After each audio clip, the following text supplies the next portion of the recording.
I've had the hardest time thinking about things lately because everything seems to be so wrong. When I go outside for walks, I can. If I can, I will try. I can, and I will pick up recyclable trash. Because people make this such a filthy planet. And I wonder if I'm doing enough. If these things like recycling, deciding to save your cardboard and your metals and your plastics and your glass, is that actually making any difference? I mean, are the choices we make to try to save this planet actually doing anything? So, I thought, hey, I've got me a magic 8-ball. Why don't I ask it? Maybe it would be able to tell me if I'm doing the right things or not. So, I gotta come up with the question. Are we helping the environment with the choices that we make for recycling and such right now?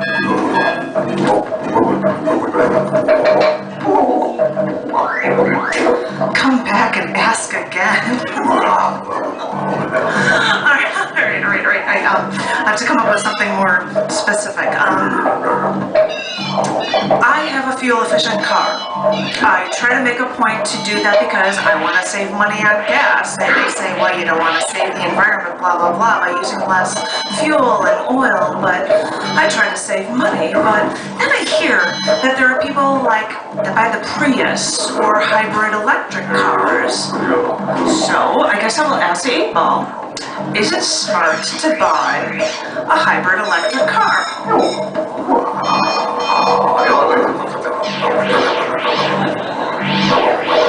My sources say no. Well, I guess that seems to make sense because I've actually done research into this. And they use the electric cars. They have a nickel battery that is specially made for the car. And the nickel comes from a mine in Sudbury, Ontario, in Canada. And they have pumped so much junk into the air by trying to extract this nickel out of the ground that the area around that plant looks like a lunar landscape. Because nothing can grow there. It's not possible that anything can live around in this area. But us stupid Americans want to have our electric cars, and we're destroying land in Canada so we can get our nickel. But then they're taking that nickel and they're shipping it to China. Because apparently in China, they are going to whip it into some sort of nickel foam before they ship it back to us slobbering Pavlovian dogs in the United States.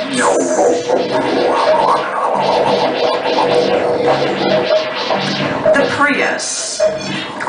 You know that in the UK, they call the Prius, they pronounce it the Prius.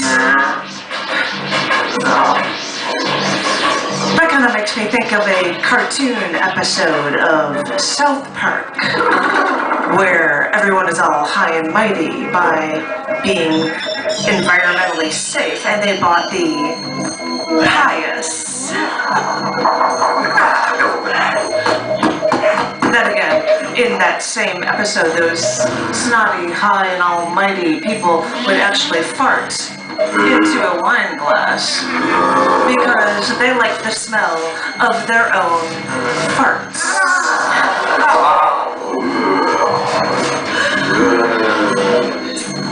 I know, I'm getting sidetracked. I'm supposed to be asking my wonderful 8-ball questions, so let me think of something that relates more to what I've been doing lately. I work as an acquaintance rape workshop facilitator. I've heard lots of stories about people who have gone through rape.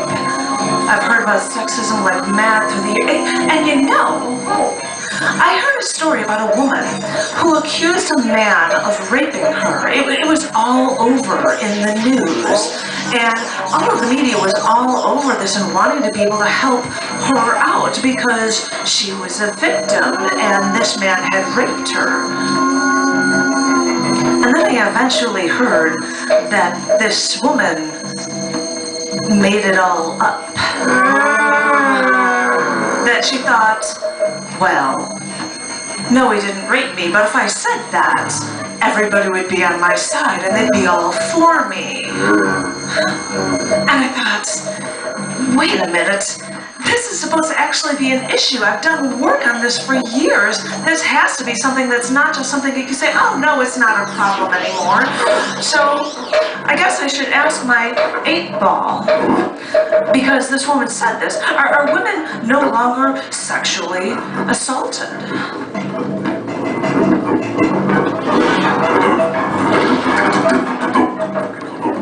My reply is no.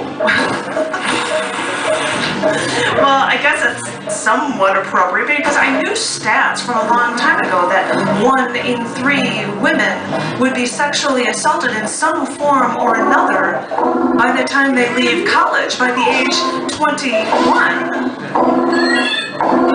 And I've known that stat for years, and I was just wondering, is that an old stat? Is that not the case anymore? I mean, when I go for a walk outside in the summertime, I get horn honks and cat calls from people while I'm walking down the street. But then I was thinking, well, maybe it's just me. They're just seeing boobs walking down the street and they leave it at that. So maybe it's not actually something that's an issue. Maybe it's just me. So I should ask my magic 8-ball. Is sexism in general still a problem?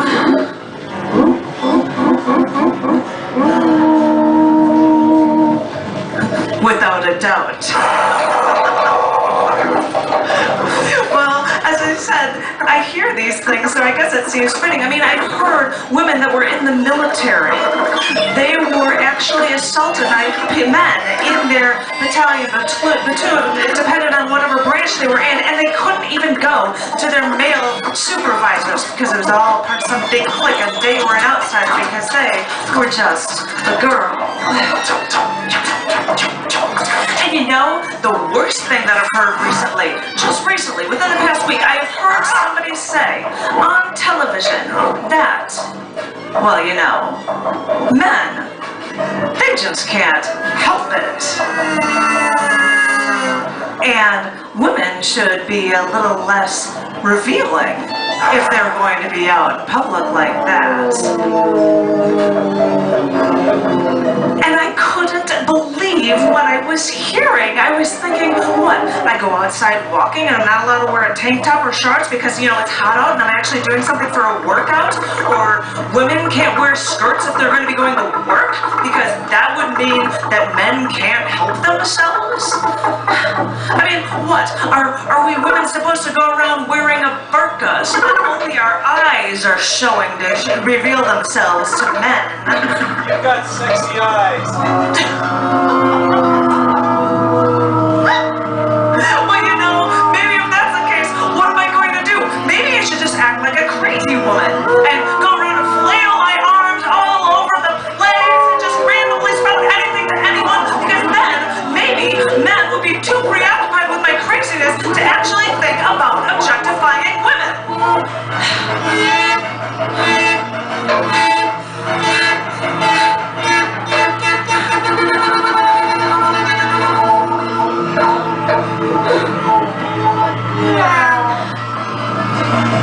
What are you looking at? Oh, I know. I'm supposed to be asking you questions. You're supposed to be the one that gives me the answers. Well, let me think. Give me something recent. Hey, the Ebola virus has been going around like mad right now. It seems to be, when I look at it, coming almost annually.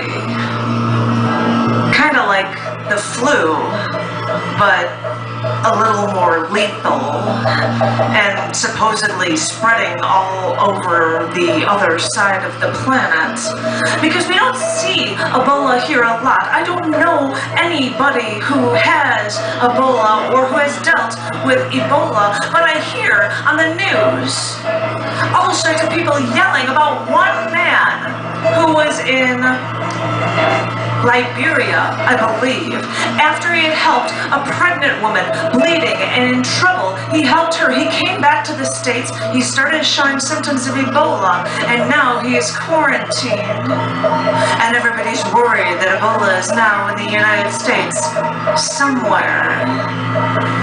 And actually, I heard for at least one solid day that they were trying to get anyone from a cleanup crew to come in and clean the apartment of the man who was infected with the Ebola virus.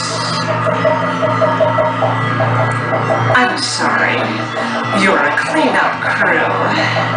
That's what hazmat suits are for, so that you are protected from these things. And you are a cleanup crew. This is your job. So I hear all of these people talking and worrying on the news, and I think, well, is it actually going to be over here? Is it going to be a problem? But then I heard people saying on the news that, well, maybe we should restrict all flights from all of Africa. And I said, okay. I know that they did that in the past when there would be countries that would have a contagion.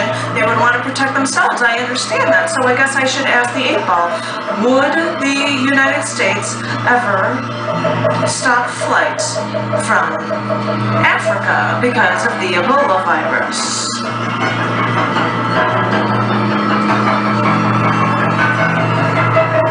It is definitely no.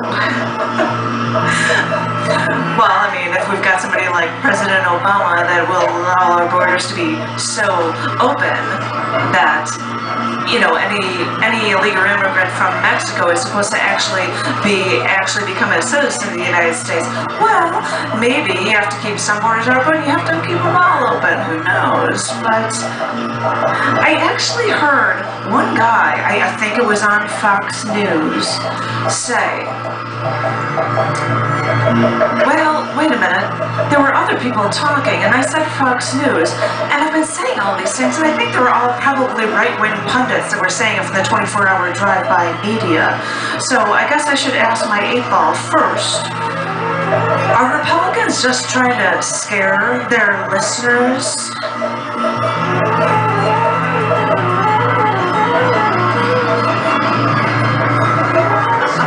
It is certain. That's what it says to me. Well, as I said, it does make sense, because maybe I shouldn't be listening to these things anymore. Because, as I said, I would hear people, including somebody from Fox News, that I did hear say that maybe we should stop all incoming flights from South Africa. That's what he said. You're from South Africa, aren't you? Yeah. You don't have Ebola, do you? What? I can ask again later, like the 8-ball would say. Do you think it's a smart move to actually stop flights when people are just talking to try to scare people? Probably not. Maybe I should get more answers from actual people instead of an actual 8-ball.